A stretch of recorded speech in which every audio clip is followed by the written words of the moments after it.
Chapter 18. Allahu Akbar. Allahu Akbar. The shrill voice of the muezzin pierced the morning's silence with calls to prayer, jolting Teo from sleep.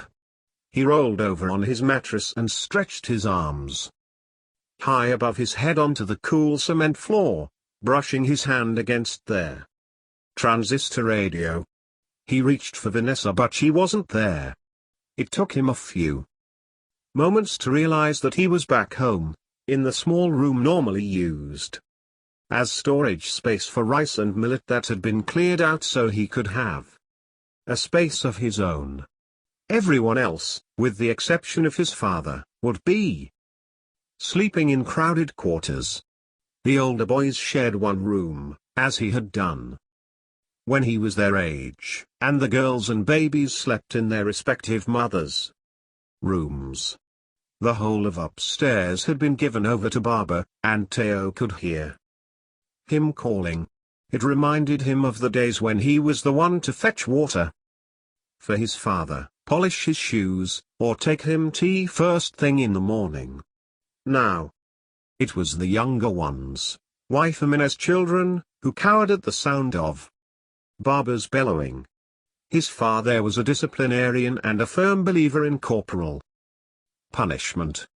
It was an approach that made children obedient, but at what cost? Teo often wondered.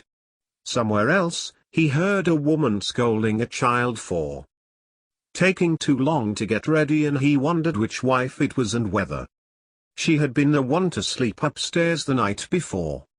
These days it bothered Teo to think that his father preferred the attentions of the younger wives to his mother. When Vanessa had asked him how things worked between wives, he'd hardly given it a thought, but now he wondered. His mother seemed her usual jovial self, but maybe it was all a facade. He sometimes wished he could talk to her about her life, but there was never a moment when she was alone. Now, for example, she was outside chatting to the other wives as they drew water for morning baths. The standpipe was close to his room and the metal buckets clanged noisily against his wall. The smell of paraffin used to light the outside fires had already seeped in, and that, combined with the sticky heat of the new day, made him get up. He wiped his brow and stretched his arms again before reaching for his briefcase in search of some writing paper. Soon his brothers and sisters would be knocking on the door, begging for more stories about England, and there would be guests to greet, places to visit and people to see, so he needed to write to Vanessa quickly before being caught up in the day's events. As he took the paper from his ease, he noticed two separate black lines running from his suitcase to the ceiling. Ants. What could there be in his case that had drawn them earlier? He had emptied it of the melted black magic chocolates that were supposed to have been gifts for his brothers and sisters. Teo sighed as he brushed them away, watching the black dots scatter, then regroup, persistent in their march. As a child he would have played with them, throwing them off course with chalk. But he didn't have time for that now. Remy? Taupe? Bayo? Teo heard his father bellow and guessed that he was standing at the top of the stairs, having spotted one of his sons, but unable to remember his name. Sure enough, he then shouted "Kiniwanpi Papa?" which made Teo laugh. It was a phrase he remembered well from his own childhood. Even then, when there were fewer names to commit to memory, Baba invariably forgot who was who and would bark in that same gruff voice. "What do they call you anyway?" There were so many children in the house these days, so many that Teo could not keep track either. He had even found it hard to recognize his own immediate brothers and sisters at first. Bissy had grown tall and thin like sugar cane, and brother Ameh, who was just a boy in 1963, was now a young man, stylishly sporting the latest and groom a haircut. They had all, apart from Barber, still convalescing, been at their airport to welcome him home, dressed in their finest, and some of the women were dancing as he came through customs. There was so much that he wanted to describe to Vanessa. 29th of July, 1966.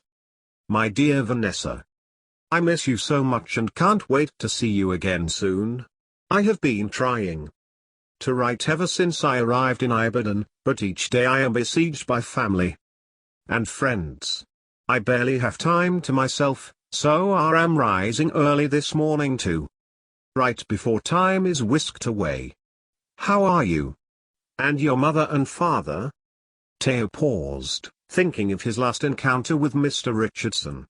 He despised the man for his bigotry, and yet, now that he was back home, Theo could see that persuading his own family to accept a white woman might prove more of a struggle than he'd originally thought. Yesterday, when a family friend announced that his son would be marrying an English woman, father had been skeptical. How will the woman fit in? He had asked, in a tone that Theo found eerily similar to Mr. Richardson's.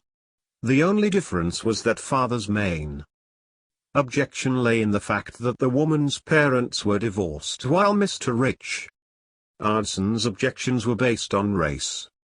Both seemed wrong to Theo, but there was at least one relative who had very enamored by his talk of Vanessa, and this was Uncle Bola. Theo smiled, remembering yesterday when they had sat together under the shade of a mango tree, chewing cola nut and sipping coconut milk. Uncle B had given up drink while Theo had been away. But though his uncle's desire for booze might have diminished, his interest in women remained as strong as ever. So when Theo showed him photographs of Oxford, Uncle Bola spotted Vanessa straight away. He insisted on keeping the photograph, staining it red with the residue of cola nut. Bring the lady come my house when she come Nigeria, he said, beaming a toothless smile. Theo was thinking of how he was going to describe his uncle to Vanessa when he heard people calling loudly, running up and down the corridor. Brother Theo. Brother Theo. The knocking sounded urgent, and Theo stood up quickly to answer the door. Brother Theo. Ikaro. Brother Remy said, hurriedly dispensing with what was usually a much longer string of greetings. Killed? What's going on? Theo asked. They say Naku, Remy answered, waving his hands like a crazy man. Ku? What do you mean? Theo dropped his pen, and tucked his singlet into his trousers as he ran with Remy to the front of the house. Normally, at this time of the morning, the front courtyard would be quiet, but now there was a crowd there of women and children, neighbors, street sellers, and even their cripple who sold ground nuts 2 streets down. And in the middle of the crowd was someone he almost didn't see because of the commotion. Modupe! He exclaimed, his jaw dropping as he saw the size of her stom underscore. Quick! I didn't know, he said, hugging her clumsily. Yes, she smiled, and this is my husband, Olu. She gestured towards their tall men standing next to her. Theo did not recognize the man and felt suddenly grateful for the chaos around them. Barber stood in the center of the crowd clutching his radio as he spoke with Dil, the neighborhood drunk. What is it? Theo asked, anxiously pushing his way to where his father stood. Ikaro Barber, he added, remembering he had not yet greeted his fondest core. Dil is telling us they tried to kill INC last night, Barber replied, and then everyone started talking at the same time, with Dil repeating what had just been said, others disputing the facts, and Modupe's husband blaming it all on the Northerners. Theo took a good look at Modupe's husband this time. Suit and tie, Barclays Bank tie even, but ugly nonetheless, and not very educated by the sound of it. What did Modube see in him? Dill, what did you hear exactly? Barber was asking. I hear the shot so. Pa pa pa pa pa. What shots? Are you sure? What were you drinking? Barber shook his hands in exasperation. No sir. Na shots, real ones oh. I know they lie oh. Yes sir, na shots. They. One kill So what do we do? What about the BBC, what are they saying on the radio? Teo asked, Zua. Surprised that his father was looking to him for advice. Nothing, Barber replied, twiddling the knobs back and forth. Go inside, go. Go on, Barber shouted, suddenly irritated by the children who had grown bored and were playing clapping games. The women hurriedly ushered the children back into the house, leaving their men in the courtyard. Modube left, too, and Teo watched her go. He didn't care for her husband, but at least she looked happy, and that was all that mattered. But still he felt a twinge of sadness and jealousy, too. It's not a good sign that they're playing military music, Father muttered, as the men gathered anxiously around. This is something we learned from their first coup. What of Uncle Kayode? Teo asked. No word, Barber replied, looking around as though hoping Uncle Kayode might just appear. Listen, Dill shouted. The music stopped and the wives and children came scuttling back in time to hear an announcement by Brigadier Ogundipe. As a result of some trouble by dissidents in the army, mainly in Ibadan, Abiyakuta, the national military government has declared a state of emergency. A state of emergency? Now oh. Dill jumped up, excitedly. SHH. Barber ordered, straining to hear the voice on the radio. Military dry bundles have been considered and accordingly set up. Curfew has been declared in the affected areas from 6:30 p.m. Curfew. Someone shouted. Curfew. Curfew. Others echoed.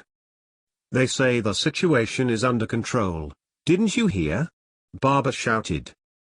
Teo could tell by the way the veins stood out on Barber's neck that his father was anxious. Nobody knew what was going to happen. Teo, like everyone else, kept his ear close to the radio, waiting to hear more, but there was only music. And, when he looked up, he found that everyone was watching him. Let's not panic, Teo said as calmly as he could. Then, because people seemed to be waiting for him to act, he suggested, with an authority that Zua prized even himself, that they return to their homes.